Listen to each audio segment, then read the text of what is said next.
Dear students, इससे पहले हम प्रेजेंट सिंपल टेंस और प्रेजेंट कंटिन्यूअस टेंस को पढ़ चुके हैं और उसमें देख चुके हैं कि किस तरह से वाक्यों का ट्रांसलेशन किया जाता है, कैसे हिंदी वाक्यों को पहचाना जाता है।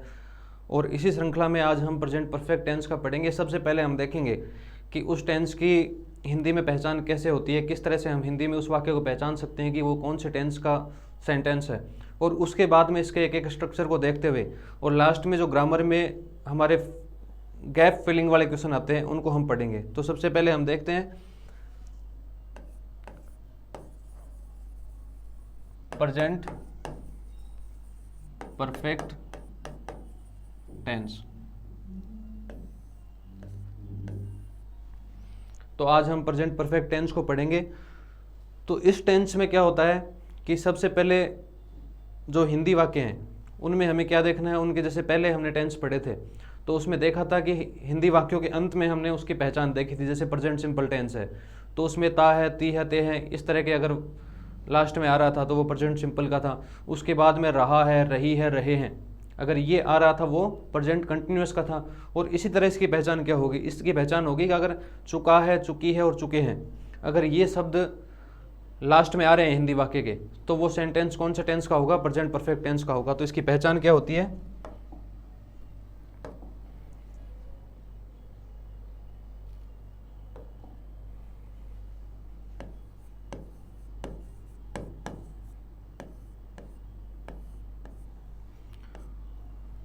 इसकी पहचान होती है हिंदी वाक्यों के अंत में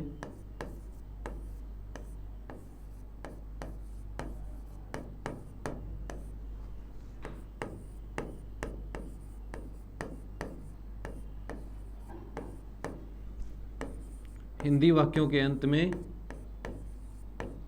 चुका है, चुकी है,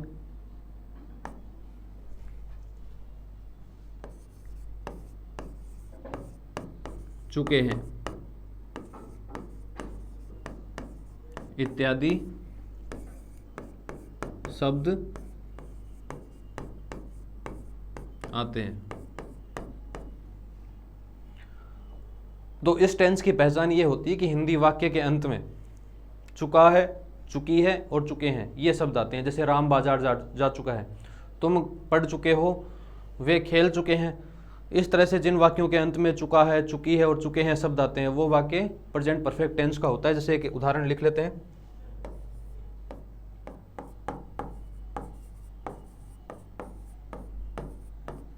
राम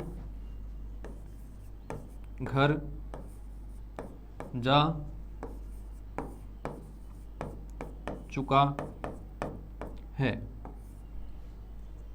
तो यहां देखिए राम घर जा चुका है। अब ये मैंने आपको पहले भी बताया था कि अगर हमें कोई भी सेंटेंस हिंदी से अगर इंग्लिश में ट्रांसलेट अगर करना है उसका, तो सबसे पहले हमें क्या पता होना चाहिए। अगर हमें हिंदी में ये समझ में नहीं आएगा कि ये कौन सा टेंस है तो हम उसको हिंदी से इंग्लिश में ट्रांसलेशन उसका नहीं कर सकते। तो ट्रांसलेशन करने के लिए सबसे ज़रूरी चीज़ क्या है कि हमें उस टेंस को हिंदी में ये पहचानना है कि इंग्लिश में वो कौन सा टेंस है। जैसे राम घर जा चुका है तो अब इसमें लास्ट में हमने देख लिया चुका है, चुका है ये शब्द आ गया तो हमने यहाँ पर पहचान लिया है कौन सा टेंस है, प्रेजेंट परफेक्ट टेंस है। तो इस तरह से हिंदी में वाक्यों को आपको पहचानना है कि ये कौन से टेंस का वाक्य है। अब एक एक करके हम इसके जो सेंटेंस होते हैं, positive sentence, negative sentence, interrogative sentence, interrogative negative sentence और WS टाइप जो क्वेश्चन होते हैं उनको एक एक करके उनके फॉर्मूले से, उनको फॉर्मूले के अकॉर्डिंग समझते हुए उसका हिंदी से इंग्लिश में ट्रांसलेशन करेंगे। तो सबसे पहले इसमें कौन सा सेंटेंस आएगा, पॉजिटिव सेंटेंस।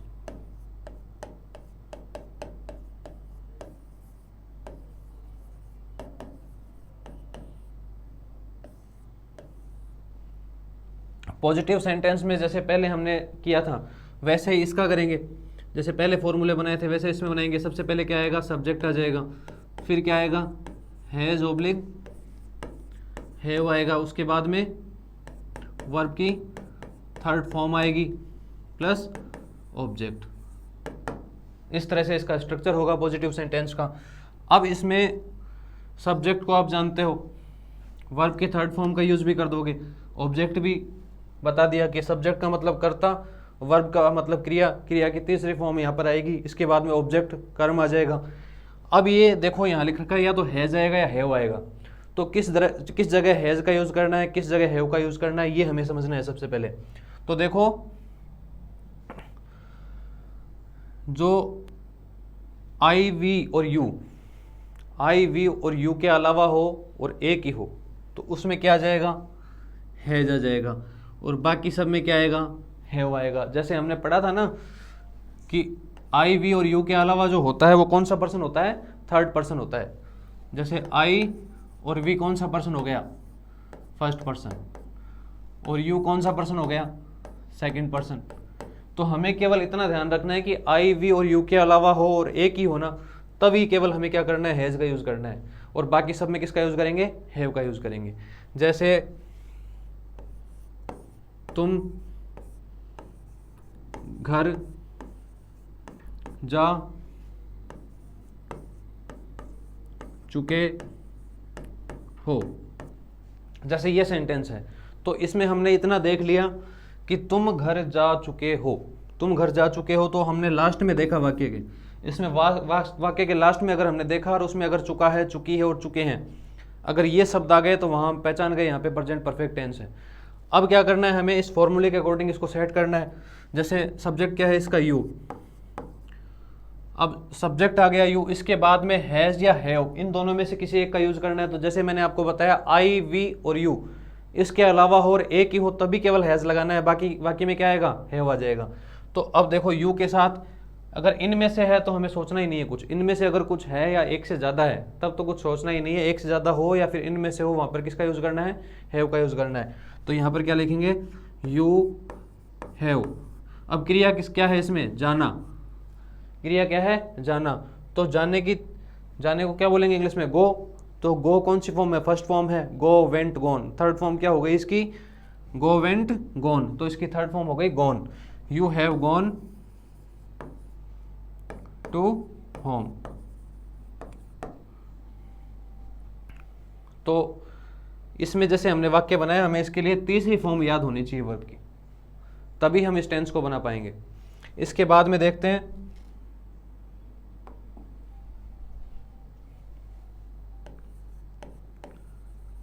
राधा पत्र लिख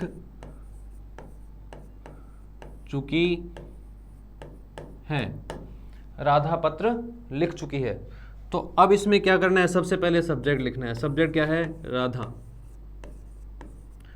अब सब्जेक्ट लिख दिया। अब हमने देखा था फॉर्मूले में, जैसे पहले सब्जेक्ट आएगा, हैज़ ऑब्लिक हैव आएगा, या तो हैज़ आएगा या हैव आएगा। तो इस सेंटेंस में हैज़ का यूज़ होगा या हैव का यूज़ होगा। हमें क्या देखना है कि आई वी और यू के अलावा हो, तो ये आई वी और यू के अलावा है और राधा एक ही है। तो जब आई वी और यू के अलावा हो और एक ही हो तब हमें किसका यूज़ करना है, हैज़ का यूज़ करना है। तो इसमें क्या लिखेंगे, राधा हैज़। अब लिखने की थर्ड फॉर्म क्या होगी, written. Radha has written a letter. इस तरह से हम वाक्यों को बनाएंगे। इसके बाद में राजेश और सुरेश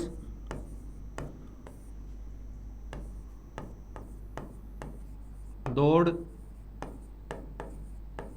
चुके हैं।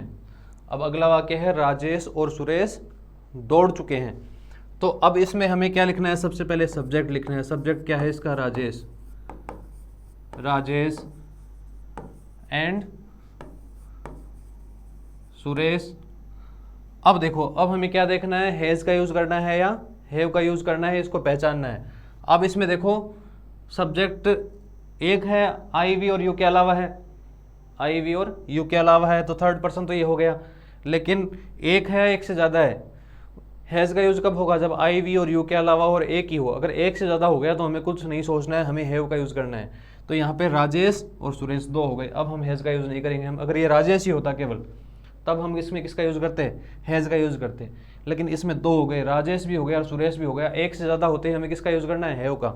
तो हम क्या लिखेंगे, राजेश एंड सुरेश हैव।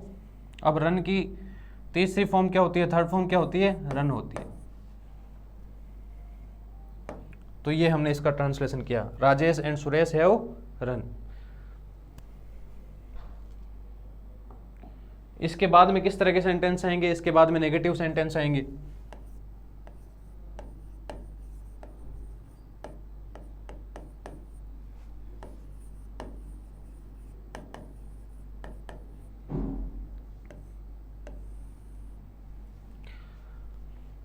और जैसा कि हम आज अब से पहले तक देख के आए हैं कि अगर हमें पॉजिटिव से नेगेटिव में कन्वर्ट करना है किस सेंटेंस को, तो इंग्लिश में उसका क्या तरीका होता है कि केवल जो उस टेंस की हेल्पिंग वर्ब है उसके बाद में हम क्या लगाएंगे, नोट लगा देंगे, तो वही पॉजिटिव वाला सेंटेंस किस में कन्वर्ट हो जाएगा, नेगेटिव में कन्वर्ट हो जाएगा। तो जैसे सबसे पहले क्या आएगा, पहले की तरह सबसे पहले सब्जेक्ट लिखेंगे, उसके बाद में हेल्पिंग वर्ब क्या होती है इस टेंस की, हैज ऑब्लिग हैव, उसके बाद में क्या लगा देंगे, नोट लगा देंगे, और वही थर्ड फॉर्म आ जाएगी वर्ब की, उसके बाद में ऑब्जेक्ट आ जाएगा। ठीक है, तो जैसे पॉजिटिव से नेगेटिव में कन्वर्ट करने का हर टेंस में यही तरीका होता है कि उस टेंस की जो हेल्पिंग वर्ब है अगर हम उसके बाद में पॉजिटिव के फॉर्मूले में नोट लगा देंगे तो वो सेंटेंस किसका हो जाएगा, नेगेटिव का हो जाएगा, और उस नोट को हटा लेंगे तो वही सेंटेंस किसका बन जाएगा, पॉजिटिव का बन जाएगा। जैसे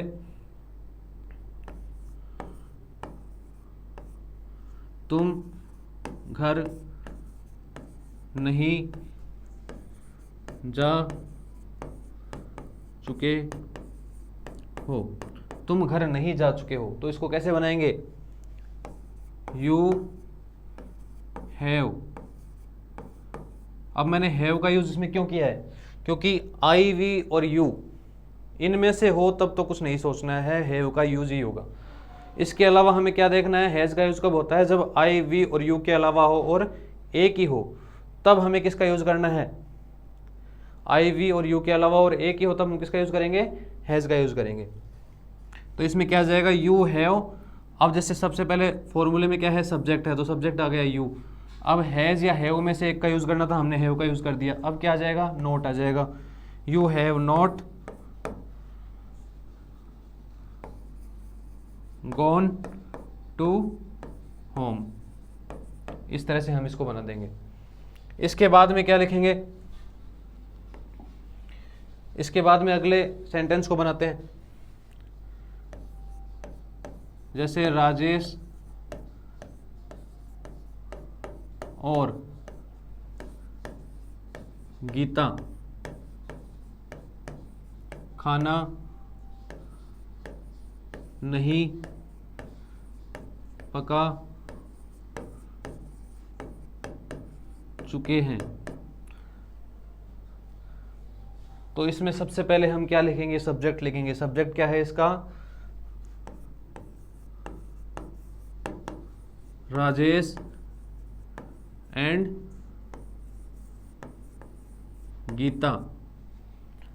अब क्या है, जब इस टेंस का यूज हो रहा हो, अगर एक से ज़्यादा आपको सब्जेक्ट नज़र आ रहा है, एक से ज़्यादा, कितना भी हो, 2 3 10 कितने भी हो, अगर एक से ज़्यादा आपको सब्जेक्ट नज़र आ रहा है तो उसमें हैव का यूज़ करना है, उसमें हैज़ का फिर सोचना ही नहीं है हैज़ के बारे में, सीधा आपको हैव का यूज़ करना है। तो Rajesh and Geeta have not.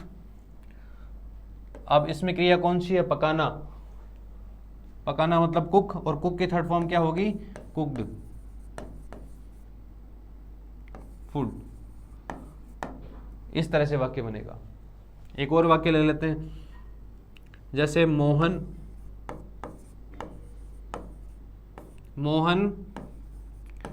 घर नहीं जा चुका है। जैसे मोहन घर नहीं जा चुका है, इस तरह का वाक्य हम पहले भी बना चुके हैं। अब देखते हैं कि ये कैसे बनेगा। तो सबसे पहले इसका सब्जेक्ट क्या है, मोहन। सब्जेक्ट क्या है इसका, मोहन। तो अब हमें खुद को देखो कि आपको हैज़ या हैव का यूज़ करना आया या नहीं आया है। इसमें केवल इस सेंटेंस को लिखाने का मकसद केवल इतना ही है कि आपको हैज़ या हैव का यूज़ अच्छी तरह आया है या नहीं आया है। तो देखो क्या देखना है हैज़ या हैव का यूज़ करने के लिए, कि केवल यही सोचना है कि आई वी और यू में से है या नहीं है। तो देखो आई वी और यू में से नहीं है। अब देखो एक है, एक से ज़्यादा है, तो ये मोहन एक ही है। तो जैसे मैंने आपको बताया पहले कि जब आई वी और यू के अलावा हो और एक ही हो, जब आई वी और यू के अलावा हो और एक ही हो, तभी हम किसका यूज करेंगे, हैज़ का यूज करेंगे। तो इसमें किसका यूज होगा, हैज़ का। मोहन हैज़, फिर क्या लगाएंगे, नोट। अब क्रिया कौन सी है, गो, तो गो की थर्ड फॉर्म क्या होगी, gone. Mohan has not gone to home. एक और वाक्य करते हैं इस तरह के सेंटेंस का, जैसे ड्राइवर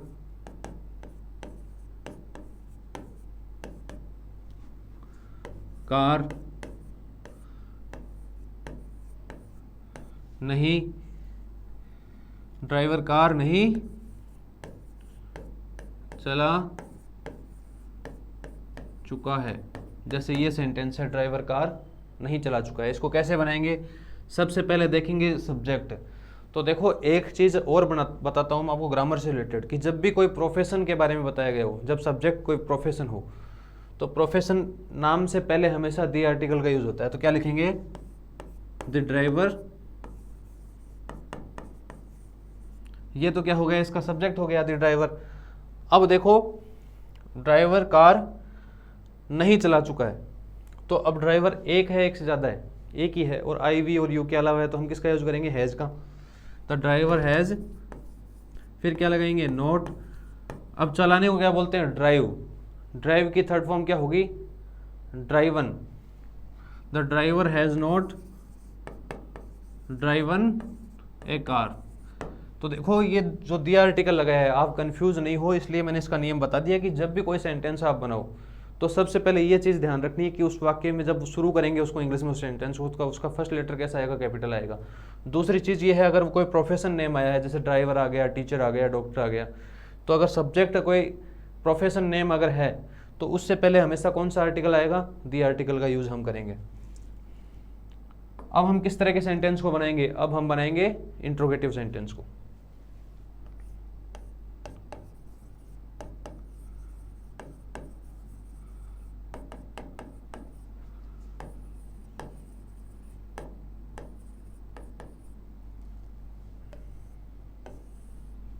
अब इंट्रोगेटिव सेंटेंस में क्या होता है कि जैसे पहले के हमने दो टेंस पढ़े थे, उसमें हमें इतनी बात समझ में आ गई कि अगर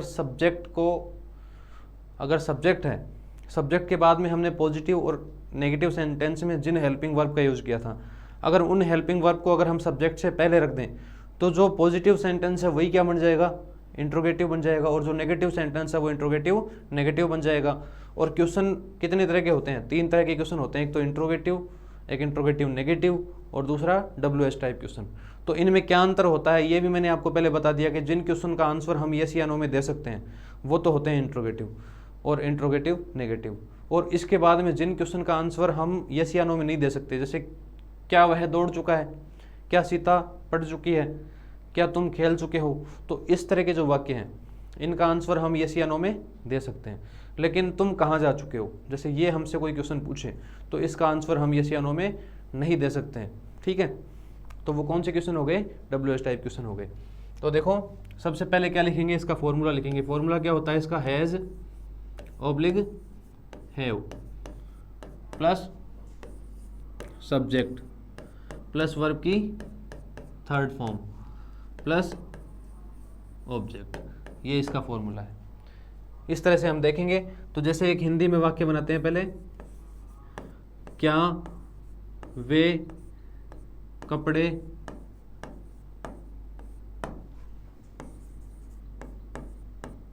धो चुके हैं, क्या वे कपड़े धो चुके हैं, ये वाक्य है। तो अब देखो, अब हम हैज़ और हैव का जो रखने का, जो इसका कौन सा हैज़ रखना है हैव रखना है, इसको डिसाइड कैसे करेंगे, सब्जेक्ट के अकॉर्डिंग। तो इसका सब्जेक्ट क्या है, वे। तो वे एक के लिए यूज़ तो होता नहीं, एक से ज़्यादा के लिए होता है, तो बस उसमें तो कुछ सोचना ही नहीं है। जब एक से ज़्यादा अगर कोई सब्जेक्ट है तो उसमें केवल हमें हैव का यूज़ करना है। तो यहाँ पे क्या लिखेंगे, हैव लिख दिया फॉर्मूला के अकॉर्डिंग। अब क्या है, सब्जेक्ट क्या है इसका, वे। वे को इंग्लिश में क्या बोलेंगे, दे, हैव दे। अब क्रिया क्या है? धोना। धोने को इंग्लिश में क्या बोलेंगे? वॉश। वॉश की थर्ड फॉर्म क्या होती है? Washed. Have they washed clothes. इस तरह से हम बनाएंगे। अब दूसरा सेंटेंस बनाते हैं इसका। क्या तुम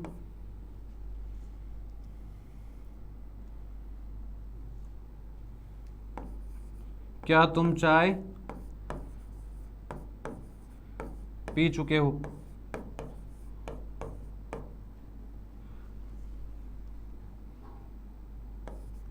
जैसे ये वाक्य है, क्या तुम चाय पी चुके हो, तो इसको हम कैसे बनाएंगे? अब सब्जेक्ट क्या है इसका? तुम।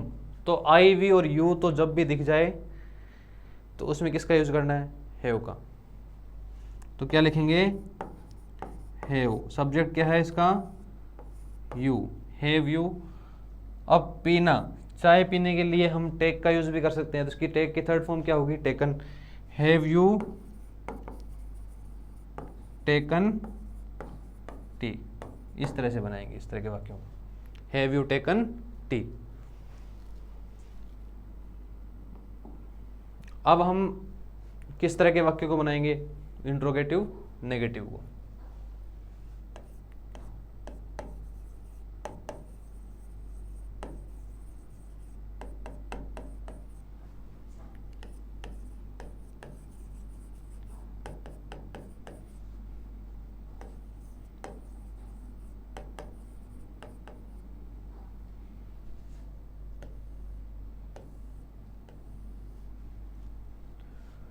तो इंट्रोगेटिव में और इंट्रोगेटिव नेगेटिव में क्या फ़र्क होता है? जैसे क्या तुम पढ़ चुके हो, ये हो गया इंट्रोगेटिव, और क्या तुम नहीं पढ़ चुके हो, ये इंट्रोगेटिव नेगेटिव। क्या तुम कपड़े धो चुके हो, ये इंट्रोगेटिव। क्या तुम कपड़े नहीं धो चुके हो, ये इंट्रोगेटिव नेगेटिव। ये तो हिंदी में इसका अंतर है, वो आ गया। अब इंग्लिश में इन दोनों के बीच में क्या अंतर होता है? तो जो हेल्पिंग वर्ब है, इंट्रोगेटिव रेंडेशन में क्या आती है? सबसे पहले हेल्पिंग वर्ब आती है, उसके बाद में सब्जेक्ट आता है, उसके बाद में वर्ब की थर्ड फॉर्म आती है। लेकिन इंट्रोगेटिव नेगेटिव कैसे बनाएंगे इंट्रोगेटिव सेंटेंस को? अगर इंट्रोगेटिव में हम सब्जेक्ट के बाद में नोट लिख देंगे तो वही सेंटेंस किसका हो जाएगा? इंट्रोगेटिव नेगेटिव का हो जाएगा। तो सबसे पहले हमने क्या लिखा था इंट्रोगेटिव में? सबसे पहले has oblique have plus subject, यही लिखा था, ठीक है। उसके बाद में वर्ब की थर्ड फॉर्म लिखी थी। तो अब इसके बाद में हम सब्जेक्ट में अगर नोट लिख दें यहाँ पे, तो यही किसका बन जाएगा? इंट्रोगेटिव नेगेटिव हो जाएगा। उसके बाद में वर्ब की थर्ड फॉर्म का यूज़ करेंगे और उसके बाद में ऑब्जेक्ट लिख देंगे। ये फॉर्मूला किसका है? इंट्रोगेटिव नेगेटिव का। जैसे क्या तुम घर नहीं जा चुके हो, क्या तुम घर नहीं जा चुके हो, ये कैसा सेंटेंस है? Interrogative negative. तो फॉर्मूले के अकॉर्डिंग हम सबसे पहले हैज़ या हैव में किसको रखेंगे? हैव को रखेंगे। क्यों रखेंगे? क्योंकि आई, वी और यू के अलावा हो तो सोचना ही नहीं है, उसमें किसका यूज़ करना है? जब आई, वी और यू के अलावा हो या एक से ज़्यादा हो तो उस कंडीशन में हमेशा हैव का यूज़ होगा। तो यहाँ पर भी किसका यूज़ करेंगे? हैव का। फिर सब्जेक्ट क्या है? यू। हैव यू, फिर उसके बाद में क्या आएगा? Not. Have you not, go की थर्ड फॉर्म क्या होगी? Gone. Have you not gone to home. इस तरह का सेंटेंस बनेगा। इसके बाद में किस तरह, कौन सा सेंटेंस बनाए? इसके बाद में देखो, क्या वे पाठ नहीं पढ़ चुके हैं?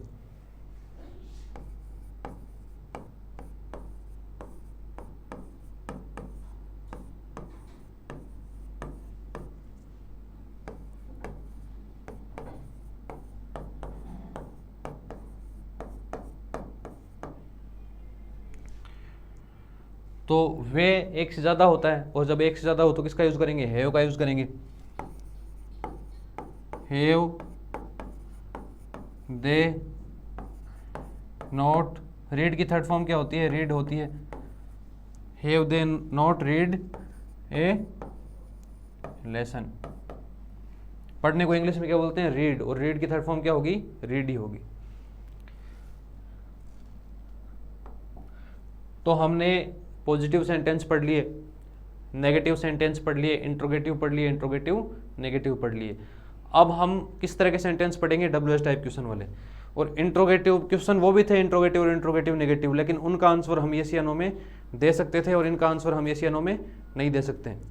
तो देखो कैसे यस या नो में नहीं दे सकते, ये हम जब वाक्य बनाएंगे हिंदी में तब आप अपने मन में क्वेश्चन पूछ करके देख सकते हो कि उन क्वेश्चन का आंसर हम यस या नो में दे सकते हैं या नहीं दे सकते।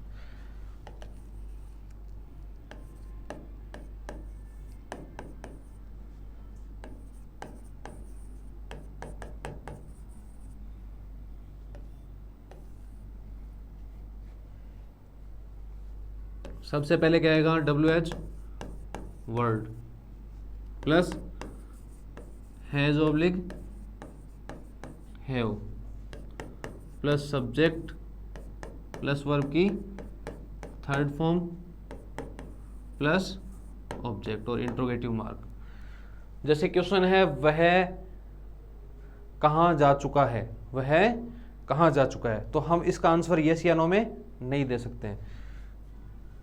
तो सेंटेंस लिख रहा हूं, वह कहाँ जा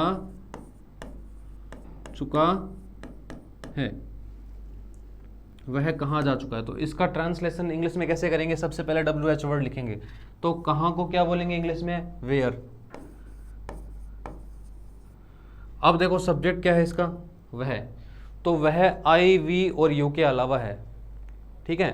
वह क्या है? आई वी और यू के अलावा है और एक ही है, तो हैज आएगा या हैव आएगा? हैज आएगा। वेयर हैज, अब सब्जेक्ट क्या है इसका? He. Where has he gone. इस तरह से बनाएंगे, ठीक है। अब एक और सेंटेंस बनाते हैं,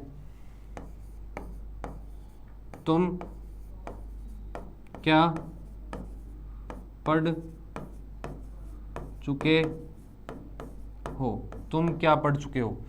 तो क्या को क्या बोलेंगे इंग्लिश में? वाट। अब जब आई वी और यू में से हो तो क्या करना है? हैव का यूज करना है हमेशा। वाट हैव यू रीड। इस तरह से हम वाक्यों को कन्वर्ट करेंगे। तो हमने पॉजिटिव सेंटेंस पढ़ लिए, हमने नेगेटिव पढ़ लिए, इंट्रोगेटिव पढ़ लिए, इंट्रोगेटिव नेगेटिव पढ़ लिए, नेगेटिव पढ़ लिए और WH टाइप पढ़ लिए। तो इस तरह से हम हिंदी में वाक्यों को अगर इंग्लिश में कन्वर्ट करना चाहें तो उसका फॉर्मूला हम सीख चुके हैं, उसको कैसे बनाते हैं ये भी हम देख चुके हैं। अब जो हमारे एग्जाम में गैप फिलिंग के क्वेश्चन आते हैं, वर्ब की करेक्ट फॉर्म के क्वेश्चन आते हैं, उसमें ये हिंदी वाली पहचान हमारे काम नहीं आती। उसमें कुछ फिक्स आईडी होती है उस सेंटेंस की, उसको देख करके हम टेंस को पढ़ते हैं, उसको देखते हैं, समझते हैं और उसके बाद में करेक्ट फॉर्म का उसको में यूज करते हैं। तो देखो अगर कोई सेंटेंस इंग्लिश में दे रखा हो तो उसको कैसे पहचानेंगे? तो उसमें अगर सेंटेंस में दे रखा हो so far, lately, recently,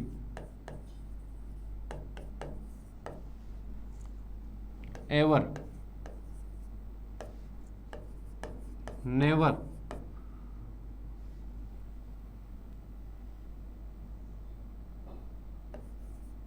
just, yet,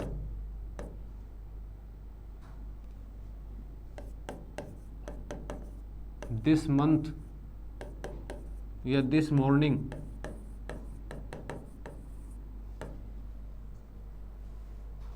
या already, अगर ये शब्द आपको कहीं नज़र आ जाए सेंटेंस में तो वो जो सेंटेंस है वो किस टेंस का होगा? प्रेजेंट परफेक्ट टेंस का होगा। क्योंकि हिंदी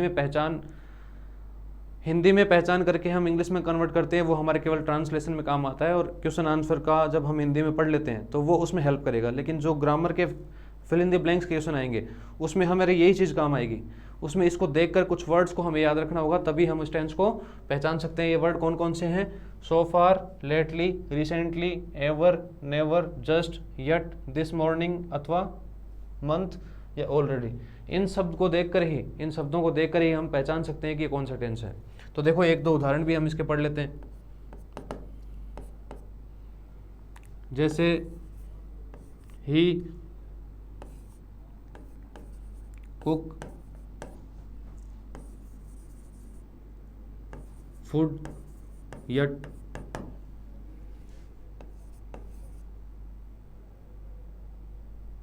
या फिर दे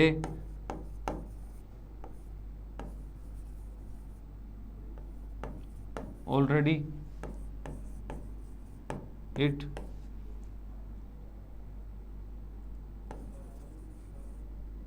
फूड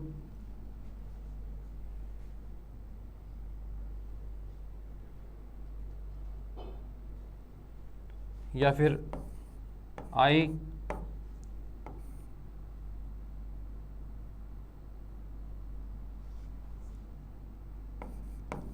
नेवर सी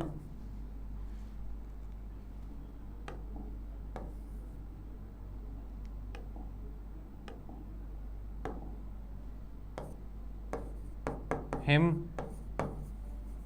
before.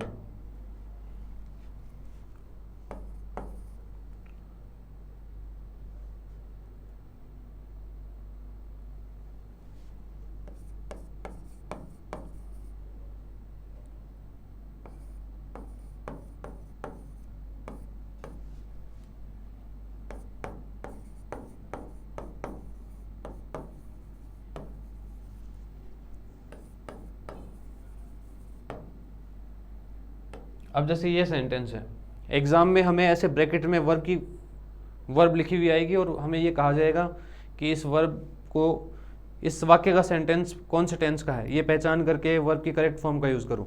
तो उसमें हमारे ये जो शब्द है, यट आ गया, इसमें ऑलरेडी आ गया, इसमें नेवर आ गया और इस वाले सेंटेंस में सो फार आ गया। अगर हमें ये शब्द याद होंगे तभी हम ये पहचान पाएंगे कि ये टेंस कौन सा है, प्रेजेंट परफेक्ट टेंस है, और उसके अकॉर्डिंग ही हम करेक्ट फॉर्म का यूज़ कर पाएंगे। तो इसमें क्या आएगा, सबसे पहले जैसे हमने यट को देख लिया, जब हमने यट को देख लिया तो हम ये पहचान गए कि ये जो सेंटेंस है ये कौन से टेंस का है, प्रेजेंट परफेक्ट टेंस का है। तो हम क्या करेंगे, सबसे पहले ही के साथ क्या आएगा, हैज आ जाएगा, और फिर कुक की थर्ड फॉर्म क्या होगी, कुकड हो जाएगी। इसके बाद में हमने दूसरे सेंटेंस में किसको देखा, ऑलरेडी को देखा। हमें चाहे और वाक्य का हिंदी अर्थ आता हो या नहीं आता हो, लेकिन कुछ वर्ड्स को देख करके हम ये पहचान जाएंगे कि यहाँ पे कौन सा टेंस है। वहाँ पर ये महत्व नहीं रखती है बात बिल्कुल भी कि इस सेंटेंस का हिंदी अर्थ क्या है। वहाँ पर हमें केवल उस एक वर्ड को देखना है, उस वर्ड को देख करके हम पहचान जाएंगे कि ये प्रेजेंट परफेक्ट टेंस है, और उसके अकॉर्डिंग हमें वर्ब की करेक्ट फॉर्म का यूज़ करना है। तो यहाँ पर क्या आ जाएगा, ऑलरेडी को देख करके हम पहचान गए कि यहाँ पे प्रेजेंट परफेक्ट टेंस है, और दे के साथ क्या आएगा, हैव, और वर्ब कौन सी है, इट। तो इट की थर्ड फॉर्म क्या होगी, इटन हो जाएगी। इसके बाद में यहाँ पर नेवर आ गया, तो नेवर को देख करके हमने क्या जाना कि प्रेजेंट परफेक्ट टेंस है। तो यहाँ पर आई के साथ क्या आ जाएगा, हैव आ जाएगा, हैव आ जाएगा, और सी की थर्ड फॉर्म क्या होती है, सीन। इसके बाद में दे। अब यहाँ पर हमारे केवल ये जो सो फार वर्ड है इसको हमने देख करके जाना कि प्रेजेंट परफेक्ट टेंस का सेंटेंस है, और हमने इसमें correct form have plus read की थर्ड फॉर्म क्या होगी, रीड, इसका यूज़ किया। तो इस तरह से वाक्यों को आपको समझ करके एक एक को देखना है। तो एक बार हम इसको रिवाइज कर लेते हैं वापस कि हमने कैसे वाक्यों को पढ़ा, कैसे इस टेंस को जाना है।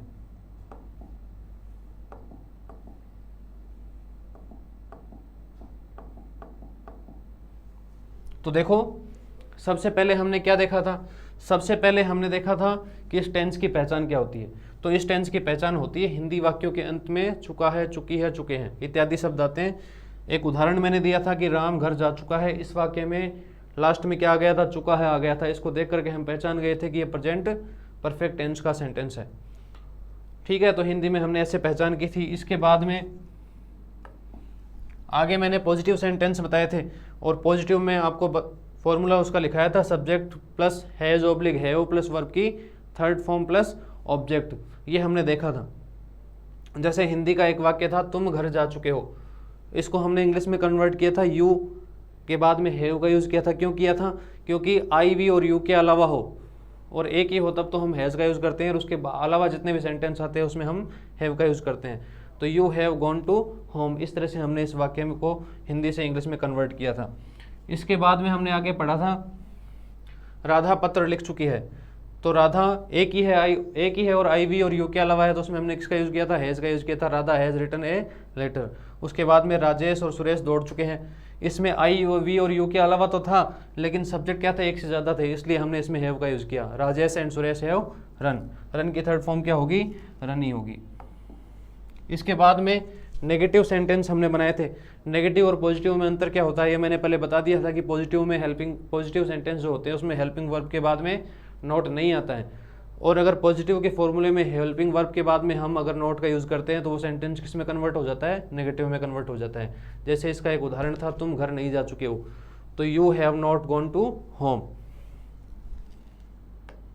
इसके बाद में आगे राजेश और गीता खाना नहीं पका चुके हैं, तो इसको हमने वही हैव का यूज़ क्यों किया था, क्योंकि सब्जेक्ट एक से ज़्यादा थे, इसलिए हमने इसको कैसे ट्रांसलेट किया था, Rajesh and Geeta have not cooked food. इसके बाद में मोहन घर नहीं जा चुका है, तो Mohan has not gone to home. यहाँ पर हमने हैज़ का यूज़ क्यों किया, क्योंकि मोहन क्या है, आई वी और यू के अलावा है और एक ही है, इसलिए हमने इसमें हैज़ का यूज़ किया है। इसके बाद में हमने एक सेंटेंस और बनाया था नेगेटिव का, ड्राइवर कार नहीं चला चुका है। तो मैंने आपको बताया था कि जो भी प्रोफेशन नेम आता है, जो भी अगर किसी व्यवसाय का नाम आता है, ऑक्यूपेशन का नेम आता है, तो उससे पहले क्या आएगा, जो भी कोई प्रोफेशन नेम आएगा तो उससे पहले क्या आएगा, दी आर्टिकल आएगा। तो हमने ड्राइवर से पहले दी आर्टिकल लगाया था, the driver has not driven A car. इसमें हमने हैज़ का यूज इसलिए किया था, ड्राइवर एक ही है और आई वी और यू के अलावा है। इसके बाद में इंट्रोगेटिव जो सेंटेंस थे उसमें हमने क्या किया था, सब्जेक्ट से पहले किसको रखा था, हैज़ और हैव को रखा था, और आपको बताया था कि अगर ये सब्जेक्ट जो है ये अगर ये हेल्पिंग वर्ब जो है ये अगर सब्जेक्ट के बाद में चली जाती है तो यही सेंटेंस कैसा हो जाएगा, पॉजिटिव हो जाएगा। और अगर यहाँ से हेल्पिंग वर्ब को उठा करके वापस सब्जेक्ट से पहले रख दे तो ये इंट्रोगेटिव हो जाएगा। और इंट्रोगेटिव क्वेश्चन की क्या विशेषता होती है, इनका आंसर हम यस या नो में दे सकते हैं। तो क्या वे कपड़े नहीं धो चुके हैं, क्या वे कपड़े धो चुके हैं, तो हमने इसमें किसका यूज़ किया, हैव का यूज़ किया, क्योंकि वे क्या होता है, सब्जेक्ट एक से ज़्यादा होता है और एक से ज़्यादा होते ही हम किसका यूज़ करेंगे, हैव का यूज़ करेंगे। आई वी और यू के अलावा और एक ही हो तभी हैव का यूज़ होगा। तो हैव दे वॉश्ड क्लॉथ्स। उसके बाद में अगला सेंटेंस था, क्या तुम चाय पी चुके हो, तो हैव यू टेकन टी। इस तरह का सेंटेंस हमने बनाया था। इसके बाद में इंट्रोगेटिव नेगेटिव सेंटेंस था। इंट्रोगेटिव नेगेटिव का फॉर्मूला क्या था, has oblique have plus subject plus note plus verb की थर्ड फॉर्म प्लस ऑब्जेक्ट। तो इंट्रोगेटिव में और इंट्रोगेटिव नेगेटिव में क्या अंतर था कि उसमें सब्जेक्ट के बाद में नोट नहीं था और इसमें सब्जेक्ट के बाद में नोट है, यही अंतर होता है। इंट्रोगेटिव अगर हमें फॉर्मूला याद है और उसमें अगर हम सब्जेक्ट के बाद में नोट लिख देंगे तो वही किसका बन जाएगा, वही सेंटेंस किसका बन जाएगा, इंट्रोगेटिव नेगेटिव का बन जाएगा। जैसे क्या तुम घर नहीं जा चुके हो, तो have you not gone to home. इसके बाद में अगला वाक्य था, क्या वे पाठ नहीं पढ़ चुके हैं, have they not read A lesson. इसके बाद में WH टाइप क्वेश्चन मैंने करवाए थे आपको, उसमें स्ट्रक्चर क्या था, WH word plus has oblique have plus subject plus verb की थर्ड फॉर्म प्लस ऑब्जेक्ट। तो वह कहाँ जा चुका है, तो सबसे पहले WH वर्ड को रखा, फिर उसके बाद में हैज़ या हैव में से एक को रखा। इसमें हैज़ क्यों आया, क्योंकि ही जो सब्जेक्ट है ही, ये आई वी और यू के अलावा एक ही है, इसलिए हमने हैज़ का यूज़ किया। Where has he gone. इसके बाद में तुम क्या पढ़ चुके हो, व्हाट हैव यू रीड। इस तरह का हमने कन्वर्ट किया। इसके बाद में जो लास्ट जो हमने पढ़ा था वो गैप फिलिंग के टाइप के क्वेश्चन आते हैं, जिनको हम हिंदी में नहीं पहचानना, उसको इंग्लिश में कुछ वर्ड होते हैं उनको पहचान करके करना था।